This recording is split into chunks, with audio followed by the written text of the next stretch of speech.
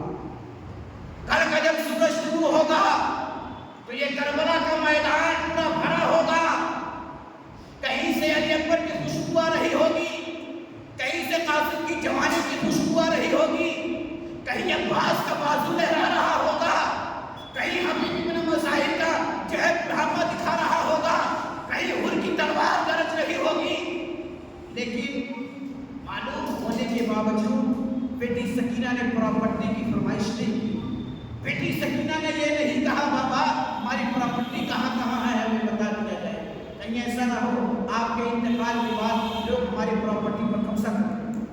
حضرت سکینہ نے فرمایا بابا میں یہ چاہتی ہوں آپ جاتے جاتے نہ اپنی بیٹی سکینہ کو قرآن پڑھا۔ حضرت سکینہ سے میرے حسین نے فرمایا جاؤ قرآن لے کے آؤ۔ رات کا پہر ہے شب عاشورہ کا، میرے حسین نے فرمایا جاؤ قرآن لے کر کے آؤ۔ حضرت سکینہ دوڑی گئی، پھوپھی زینب کے پاس پہنچی، وہاں سے قرآن اٹھایا اور لا کر کے اپنے بابا کے پاس بیٹھ گئی۔ دنیا کہتی ہے اے لوگوں دنیا سے جاتے جاتے اپنے بچوں کو کچھ دے کر کے جاؤ۔ میرے امام نے فرمایا اگر کچھ دینا ہے تو تعلیم قرآن دے کر کے جاؤ۔ یہ قرآن وہ چیز ہے جو بچوں کو زندگی سدھارنے کے بھی طریقہ بتاتا ہے، یہ قرآن وہ چیز ہے جو بزنس کا بھی طریقہ بتاتا ہے، یہ قرآن وہ چیز ہے جو ڈاکٹری کی بھی لائن بتاتا ہے، یہ قرآن وہ چیز ہے جو پروفیسر بھی بناتا ہے، یہ قرآن وہ چیز ہے جو انسان کو لائر بھی بناتا ہے، یہ قرآن وہ چیز ہے جو انسان کو جج بھی بناتا ہے، یہ قرآن وہ چیز ہے جو انسان کو عالم بھی بناتا ہے، قرآن وہ چیز ہے جو انسان کو مفتی بھی بناتا ہے۔ لہٰذا دنیا کا کوئی ایسا لیبل نہیں ہے جو قرآن سے چھوڑ کر کے ہو، جو کچھ انسان بنتا ہے قرآن کے ذریعے سے بنا کرتا ہے۔ میرے حسین نے اپنی بیٹی سکینہ کو الحمد شریف سے قرآن پڑھانا اسٹارٹ کیا۔ سورہ ناس پر جب میرے امام ہوگی نہ پڑھنے لگے، حضرت سکینہ فرماتی ہیں اے میرے بابا دنیا کے بچے جب قرآن پڑھتے ہیں تو والدین مسکراتے ہیں لیکن آپ رو کیوں رہے ہو؟ میرے امام نے فرمایا بیٹی سکینہ آج کربلا میں تیرا بابا قرآن شروع تو کرا دے رہا ہے لیکن حسین کو معلوم نہیں کہ تیرے قرآن کا اختتام کون کرائے گا، یہ قرآن مکمل کہاں کرے گی یہ حسین کو معلوم نہیں، اس وجہ سے گناہ آ رہا ہے۔ حضرت سکینہ کو قرآن پڑھایا گیا۔ قرآن پڑھانے کے بعد حضرت سکینہ گئی اپنے خیمے میں، صبح صادق ہونے والی تھی۔ میرے امام نے اپنے بیٹے حضرت اکبر کو بلایا، اکبر ہاں بابا جاؤ کربلا کی سرزمین پر حسین کی موجودگی میں اذان فجر دو، فجر کی اذان دو۔ حضرت اکبر تیاری کرنے لگے۔ میرے امام نے فرمایا کہ اکبر جب اذان دے دینا فجر کی، اس کے بعد ذرا کربلا کے میدان کا جائزہ لے لینا، ایک مرتبہ دیکھ لینا کربلا کی سرزمین پر کہاں کس کا خیمہ لگا ہوا ہے، کوئی ایسی چیز تو نہیں جو اہل بیت پر انگلی اٹھائے، کوئی ایسی چیز تو نہیں جو علی اکبر گئے اذان دی، اذان دینے کے بعد جب فجر کی اذان ہو گئی حضرت علی اکبر پھر آئے اور خیمے کا جائزہ لے رہے تھے.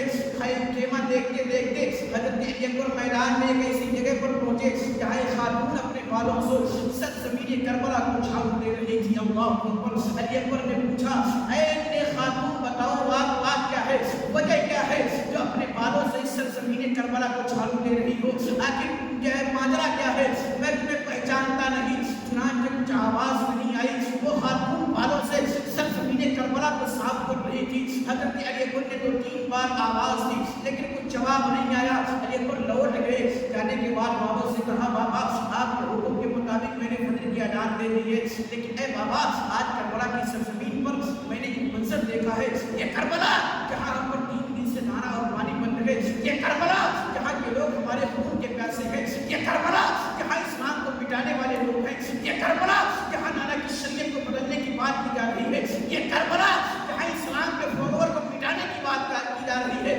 یہ کربلا جہاں کعبے کی حرمت کو نیلام کیا جائے گا، یہ کربلا. اے بابا یہاں پر تو ہر ایک شخص ہمارا دشمن ہے، لیکن ہم نے ایک چیز دیکھا ہے بابا.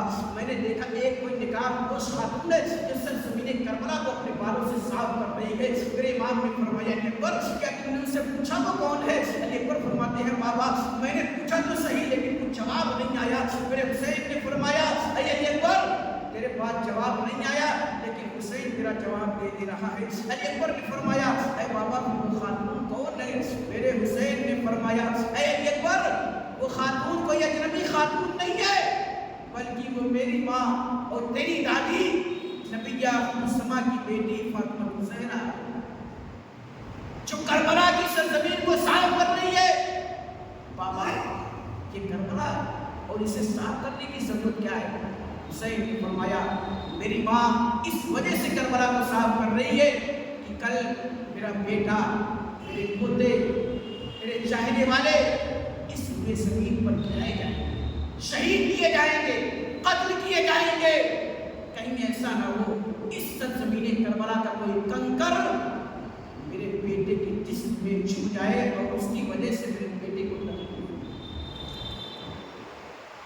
اصل وجہ یہی ہے کہ کربلا صاف کی جا رہی ہے. تاریخ کہہ رہی تھی اے فاطمہ تمہیں اپنے بیٹے سے اتنی محبت ہے، نبی کے نواسے سے اتنی محبت ہے کہ بیٹا جب شہید ہو کے زمین پر گرے تو پھر بیٹے کے بدن میں کوئی کنکر نہ چبھے.